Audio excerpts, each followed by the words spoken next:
তো করার জন্য তার তিনটে কোয়ালিফিকেশন লাগে। এই তিনটে যে কোনো একটি না হলে ভোটার লিস্টে নাম চলে যেতে পারে। প্রথম কোয়ালিফিকেশন কি? প্রথম যোগ্যতার মান কি? ভারতীয় নাগরিক হতে হবে। এটা এক নম্বর যোগ্যতা। আপনি ভারতীয় নাগরিক হলেই যে আপনার ভোটার লিস্টে নাম উঠবে তা কিন্তু নয়। তিনটি কোয়ালিফিকেশনের একটা আপনি যোগ্যতা মান পার করবেন কি করবেন না সেটা পরবর্তী আলোচনায় আসছি। দ্বিতীয় কি রয়েছে? দ্বিতীয় রয়েছে আপনাকে 18+ বয়স হতে হবে। 2 নম্বর আপনার যোগ্যতা মান। 3 নম্বর কি রয়েছে? অর্ডিনারিলি রেসিডেন্ট হতে হবে। অর্থাৎ কোনো একটা জায়গায় যেখানে আপনি আছেন ভোটার লিস্টে নাম তুলতে চান, সেখানে আপনাকে মিনিমাম লাস্ট 6 মান্থস আপনি ওখানকার অর্ডিনারি রেসিডেন্ট সেটা আপনাকে প্রমাণ করতে হবে।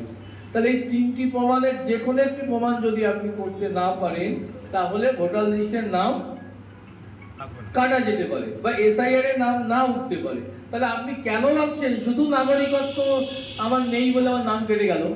ভোটার লিস্টে নাম না থাকলে আপনার নাগরিকত্ব চলে গেল, এই ভাবনাটা অতি সরলীকরণ ভাবনা। এই ভাবনার সঙ্গে কিন্তু আইনের কোনো সম্পর্ক নেই। আমি ধরে নিচ্ছি যে আমি বোম্বেতে থাকি, আমার ভোটার লিস্টে এখানে নাম ছিল, এখন আমি গত 2 বছর ধরে বোম্বেতে আছি, তাহলে আমার ভোটার লিস্টের নাম এখান থেকে চলে যাওয়া উচিত? তাহলে কি আমি বেনাগরিক হয়ে গেলাম? না তো, আমি বোম্বেতে নাম তোলার জন্য এলিজিবল হলাম। বা 18 বছর পূর্ণ হলো না, আমার কোনো কারণে সেটা প্রমাণ করতে পারলাম না, তাহলে তো সেখান থেকে আমার নামটা কেটে যেতে পারে।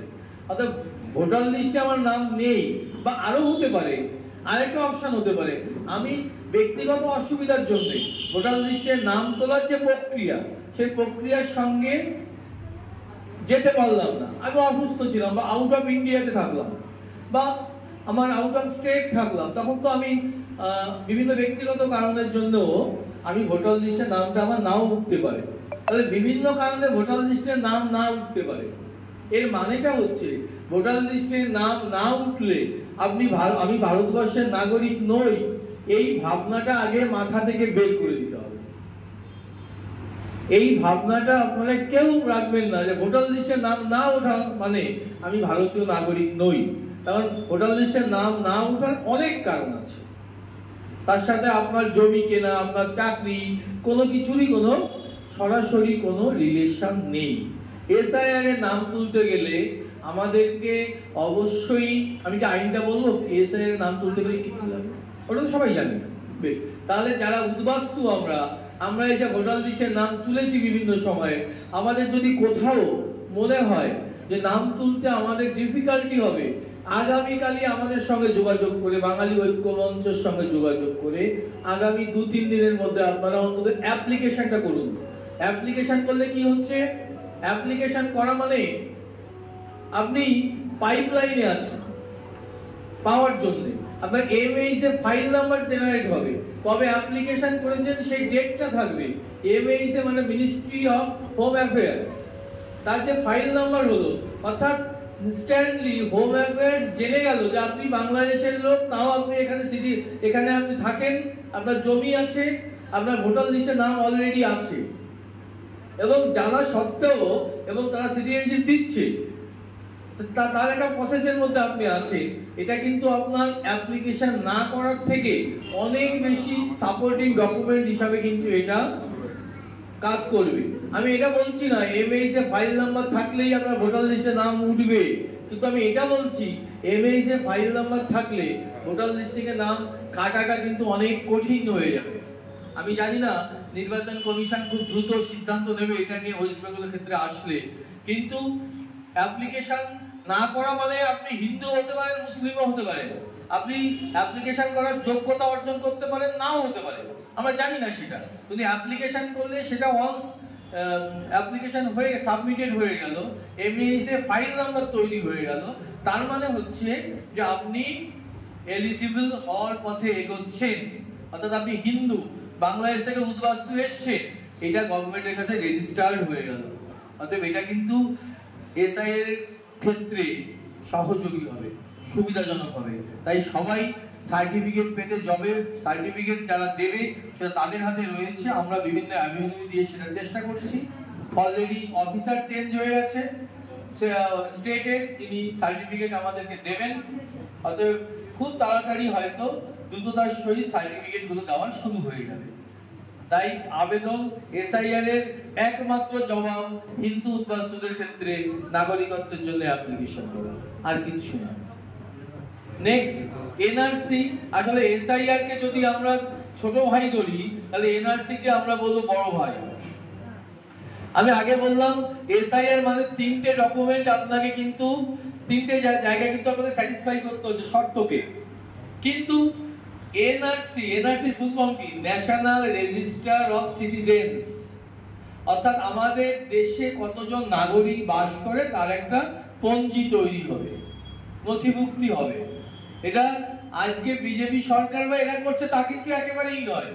এটা কিন্তু 1955 সালে এবং তারও আগে আমাদের যখন পাসপোর্ট অ্যাক্ট হয়েছিল, ফরেনার্স অ্যাক্ট হয়েছিল, সেই অ্যাক্টে কিন্তু অনেক জায়গায় লেখা রয়েছে যে আমাদের এনআরসি করতে হবে সরকারকে সময় সুযোগ মতো। সেটাই করা হচ্ছে। এনআরসি মানে হচ্ছে একটাই শর্ত, ভারতবর্ষের নাগরিকত্ব প্রমাণ করতে হবে। এখানে যেমন তিনটে জিনিস প্রমাণ করা আছে, এনআরসি তে কিন্তু একটা জিনিসই প্রমাণ করতে হবে যে আপনি ভারতবর্ষের নাগরিক। ভারতবর্ষের নাগরিক 99.99% মানুষ কিন্তু বাই বার্থ ইন্ডিয়ান হিসাবে দেখানো আছে, বা তারা বাই বার্থ ইন্ডিয়ান। তাহলে আপনার জন্মস্থান নিয়ে কিন্তু কোশ্চেন উঠবে। আমার ভোটার কার্ড আছে, আধার কার্ড আছে, রেশন কার্ড আছে, চাকরি করি, এগুলো কিন্তু এনআরসির উপপাদ্য বিষয় হবে না। এনআরসির উপপাদ্য বিষয় হবে যে আপনার প্লেস অফ বার্থ কোথায়, কোন সূত্রে আপনি ভারতীয় নাগরিকত্ব ক্লেম করছেন। যদি আপনি বলেন জন্মসূত্রে ক্লেম করছি, তাহলে কিন্তু আপনার জন্ম কোথায় হয়েছে ভারতবর্ষের মাটিতে সেটাকে আপনাকে প্রমাণ করতে হবে, অ্যাপ্লিক্যান্টকে প্রমাণ করতে হবে, আবেদনকারীকে প্রমাণ করতে হবে। সরকারের দায় নেই, এটা আইন তাই বলে। আর যদি আপনি মনে করেন যে আমি বাংলাদেশ বা পাকিস্তানে জন্ম হয়েছে, এখানে এসে আমি রয়েছি, তাহলে আপনার প্রমাণ করতে হবে সিটিজেনশিপ সার্টিফিকেট দিয়ে। সার্টিফিকেট নরমালি দু রকমের হচ্ছে সি এর আন্ডারে, একটা হচ্ছে বাই ন্যাচারালাইজেশন, একটা হচ্ছে বাই রেজিস্ট্রেশন। রেজিস্ট্রেশন কাদের? রেজিস্ট্রেশন হচ্ছে যাদের স্পাউস ভারতীয়, তারা বাই রেজিস্ট্রেশন পাবে। আর যাদের স্পাউস ভারতীয় নয়, সেও বিদেশি বা আরো স্পেসিফিক বলতে গেলে বাংলাদেশি, তাকেও সে ন্যাচারালাইজেশনের মাধ্যমে পাবে। আর রেজিস্ট্রেশনের মাধ্যমে আরো কতগুলি ধারা আছে যেটা আমাদের এখানে সেটার আইনিভাবে ব্যাখ্যা করার প্রয়োজন নেই। তাই এনআরসি থেকে বাঁচতে গেলে ভোটার লিস্ট তো একটা আছেই, যেটা এসআইআর বলছি। এনআরসি কিন্তু সিঙ্গেল এজেন্ডা, যে আপনি নাগরিক, কোন ধারায় নাগরিক সেটা আপনি এস্টাবলিশ করুন। আমরা যারা এখানে উপস্থিত আছি, আমরা কিন্তু বাংলাদেশের হিন্দু উদ্বাস্তু। অতএব আমাদের নাগরিকত্ব প্রমাণ করতে গেলে নাগরিকত্ব সার্টিফিকেট দিয়ে প্রমাণ করতে হবে, তাছাড়া কিন্তু কোনোভাবে প্রমাণ করা যাবে না। যদি বার্থ সার্টিফিকেট দেখান যে আমি তো দাদা একটা বার্থ সার্টিফিকেট বের করেছি, সেটা দিয়ে হবে কিনা, আমি এক কথায় উত্তর দেবো, হবেই না। বার্থ সার্টিফিকেট নিয়ে যে গর্ব করি আমরা, সেই গর্বে এক্ষুনি খান খান হয়ে যাবে। এমন যদি কেউ থেকে থাকে যে তার জন্ম বাংলাদেশে বা পূর্ব পাকিস্তানে, তিনি বার্থ সার্টিফিকেট করেছেন ইন্ডিয়া এসে, যেভাবে করেছেন আমরা জানি সবাই, তিনি আমাকে বলুন যে আমি করেছি, আমি দুটো তিনটে কোশ্চেন করব, দেখবেন তিনি নিজেই বলবেন আমার বার্থ সার্টিফিকেট দেখানো যাবে না। আছে কেউ এরকম এখানে? হ্যাঁ, তো ওনার আছে, দেখবেন ওনার যে বার্থ সার্টিফিকেটটা আছে, নরমালি দেখবেন জন্মের পরে। এখন যদি কেউ না জন্মের পরে বার্থ সার্টিফিকেট হয় এবং অব্যাহতি 1 থেকে 2 মাস 3 মাসের মধ্যে বার্থ সার্টিফিকেট হয়। কিন্তু দেখবেন যারা আমরা এসছি, জন্মের অন্তত 15-20 বছর পরে, 10 বছর পরে বার্থ সার্টিফিকেট বের করা। এটা প্রথম কথা, প্রথম সন্দেহের জায়গাটা তৈরি হবে যে আমি আইনত করতেই পারি। আমি এখন আমার বয়স 60 বছর বয়স, তো আমি আজকে মনে হলো সত্যি তো আমার এখানে জন্ম, আমি বার্থ সার্টিফিকেট করতেই পারি। নেক্সট কোশ্চেন আসবে, আপনি যখন জন্মগ্রহণ করেন তখন আপনার মায়ের ন্যাশনালিটি তো ইন্ডিয়ানই থাকার কথা, বা মায়ের উপস্থিতি ভারতবর্ষে থাকার কথা, তাই তো? তাহলে আপনার মায়ের কি প্রমাণ আছে সেটা একটু দেখান। কি ভাই, আছে কিছু প্রমাণ? নেই, উত্তর কারোই সবাই নেই হবে না, তা বলছি না, না তা বলছি না, বলছি যে যখন আমার জন্ম হয় এই ধরাধামে আমি আসি, তখন তো মা ছাড়া তো আমি আসতে পারি, বাবা ছাড়া আমি আসতে পারি, মা ছাড়া তো আমি আসতে রাইট। সত্যি রেজিস্ট্রি হয়ে থাকে, সেখানে গিয়ে দেখবেন কি ডকুমেন্ট আছে, আপনিও চিনবেন না, আপনার বাবাও চিনবে না, যে সার্টিফিকেট দিয়েছে মাও চিনবে না, যে সার্টিফিকেট দিয়েছে সেও চিনবে না।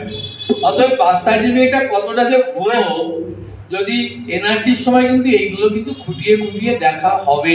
তাই আমি সবার কাছে আমার নিবেদন, আপনারা ওই বৃথা মরিচিকার পেছনে ছুটবেন না। এত কাগজ বানিয়েছি, সত্যি কাগজটা বানান, যেটা আমাদের নরেন্দ্র দামোদর দাস মোদী তার নেতৃত্বে কেন্দ্রীয় সরকার আমাদেরকে এত সহজে দিয়ে দিচ্ছে। একটু আগে খেতে বসে দাদা বলছিলেন সিটিজেনশিপের অ্যাপ্লিকেশন কঠিন কঠিন, কোনো কঠিনই তো না, এটা একদম সহজ, জলের মতো সহজ একটা ব্যাপার। কঠিন রয়েছে আমাদের মনের মধ্যে, আমরা মনকে তৈরি করতে পারছি না যে আমরা অ্যাপ্লিকেশন করব। তাই এনআরসি যে কথাটা, এনআরসি আমাদের হবে, হওয়া উচিত বলে আমি একজন দেশভক্ত নাগরিক হিসাবে বলতে পারি, এনআরসি হওয়া উচিত।